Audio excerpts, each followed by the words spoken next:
Na década de 1970, o dólar começou a perder credibilidade. Um dos motivos foi a Guerra do Vietnã, que abalou a economia americana. Com a crise, o então presidente Nixon decidiu aumentar a emissão de dólares para cobrir o rombo orçamentário dos Estados Unidos.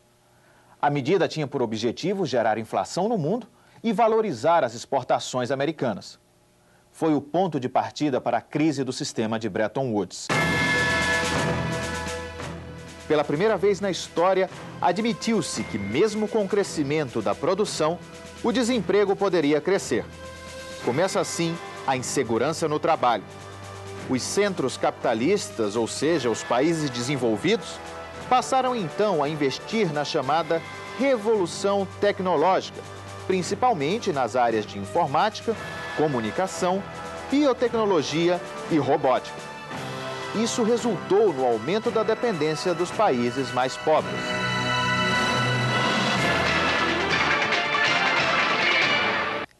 Desde o início dos anos 80, os temas econômicos ganharam mais importância na agenda das relações internacionais. É nessa década que o Estado começa a perder força para o mercado.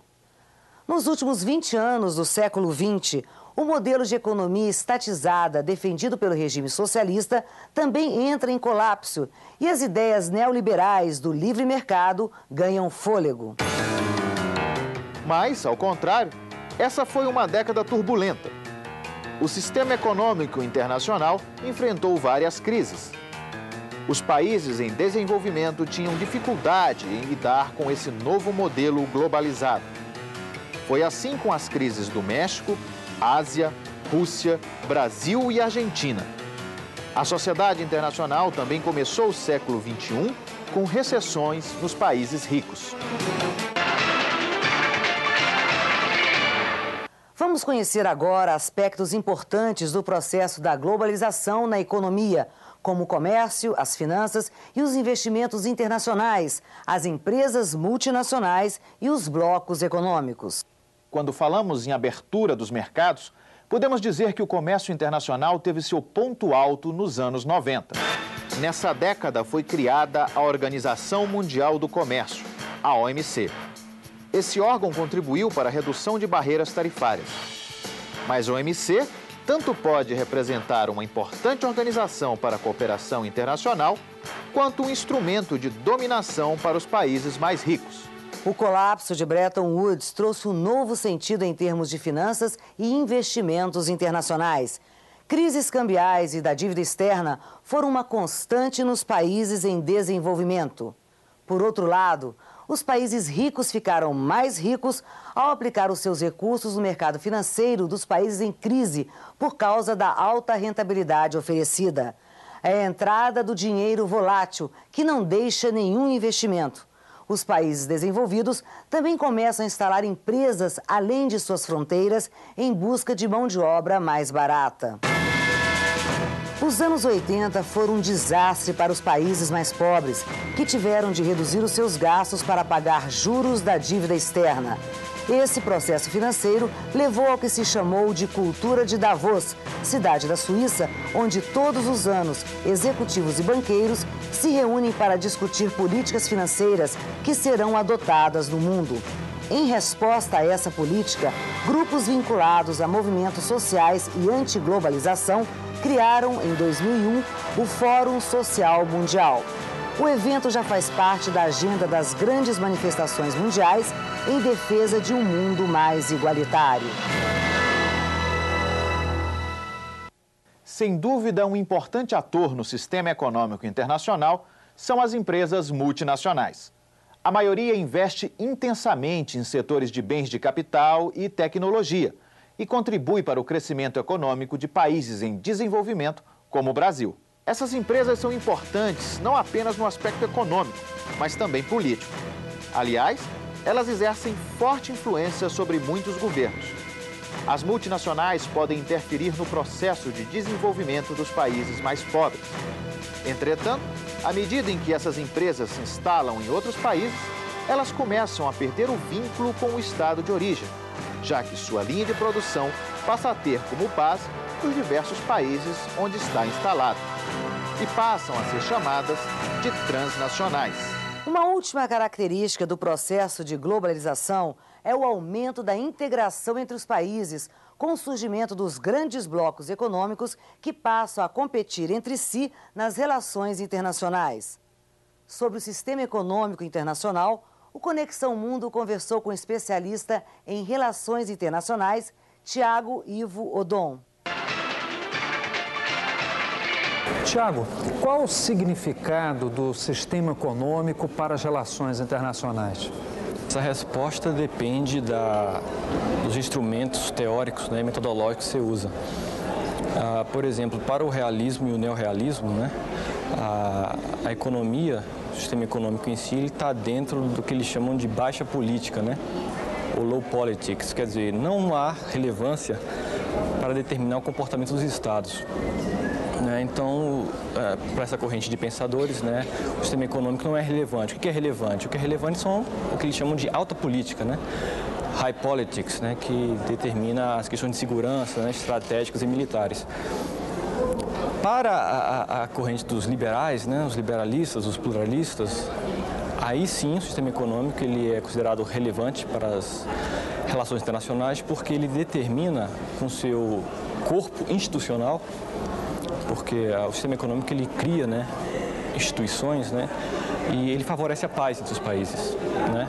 Então esse corpo institucional que o sistema econômico cria, junto com isso que eles chamam de interdependência complexa, né, que faz com que os países eles saírem muito das margens, né, o custo eleva-se demais. Então o sistema econômico ele, em princípio, né, ele diminui o grau de conflito no sistema internacional. Então seja a paz ou seja a guerra, os estados eles se comportam como maximizadores de valores, né? Aquela clássica forma do Marx, né? DM, D', né? Dinheiro, mercadoria, dinheiro, né? O capital sempre tende a permanecer na sua forma líquida, né? Então os estados sempre atuam de forma a manter esse rendimento desse capital. Agora, quer dizer então que a avaliação sobre o sistema econômico depende das diferentes perspectivas e até ideologias envolvidas na análise do tema. Agora, para alguns desses analistas, a questão do equilíbrio do sistema financeiro é fundamental. Podemos falar em equilíbrio financeiro e econômico no âmbito liberal, sim, mas no âmbito realista e globalista de jeito nenhum. Por que então tem sido tão difícil se atingir no sistema internacional um equilíbrio financeiro? Nós tivemos aí um fenômeno do século XX, foi que o fator conhecimento, né, ou tecnologia, ele se deslocou do capital para o trabalho, né? Nós temos aqueles 3 fatores de produção na economia, né?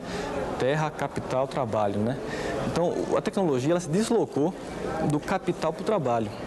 Quer dizer, hoje, crescimento econômico no longo prazo está muito mais ligado com produtividade do trabalhador, né? Então, os países que não conseguiram justamente fazer essa transição, quer dizer, investir no trabalhador, dar ele conhecimento, tecnologia, que acabaram sendo prejudicados com essa onda de globalização.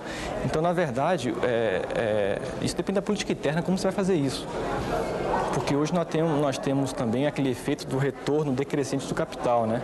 Porque sempre foi a doutrina sempre defendida na América Latina, em países periféricos, na CEPAL, por exemplo, que crescimento tem a ver com acumulação de capital. E a globalização ensinou que isso não é verdade. Na verdade, você tem, se isso fosse verdade, né, se você investisse num trabalhador, por exemplo, vamos supor um exemplo aqui, você investir R$10.000 de maquinário num trabalhador, se você dobra para 20 mil, quer dizer que ele vai ser 2 vezes mais produtivo? Negativo, né? O fato dessas duas instituições, FMI e Banco Mundial, estarem sediadas nos Estados Unidos, sendo que as presidências de cada uma dessas instituições são divididas entre Europa e Estados Unidos, de alguma forma prejudica o balanço de poder entre Estados Unidos e Europa, mais desenvolvidos, e o resto do mundo? É a questão de o FMI simplesmente renunciar a esse consenso de Washington, né, esse receituário que inclui privatização, austeridade fiscal, desregulamentação, liberdade de movimento de capitais, etc. e tal, né? Câmbio flutuante. Quer dizer, há certos países que você deve olhar a realidade interna, né? Então, quer dizer, a Argentina foi a grande prova, né? Você não pode pegar um receituário abstrato, como aquilo fosse a chave de sucesso do universo, né? E começar a aplicar aos países indistintamente, né? Então, está havendo uma corrente grande para que o FMI comece a mudar o seu receituário e veja a situação de cada país em si, né? A realidade econômica de cada um em si. O Banco Mundial está fazendo isso, né? Tanto que uma espécie de revisão? Sim. Tanto que ele está agora condicionando, né, os seus empréstimos, a maturidade, juros, quanto tempo de financiamento, à realidade do país, né? Quanto mais pobre o país, ele tem até de 40 anos, né? Juro zero e tal. O FMI ainda não está muito nesse movimento, né? De ver a realidade específica de cada um. Parece que com a crise argentina em 2001, isso deve estar crescendo, né?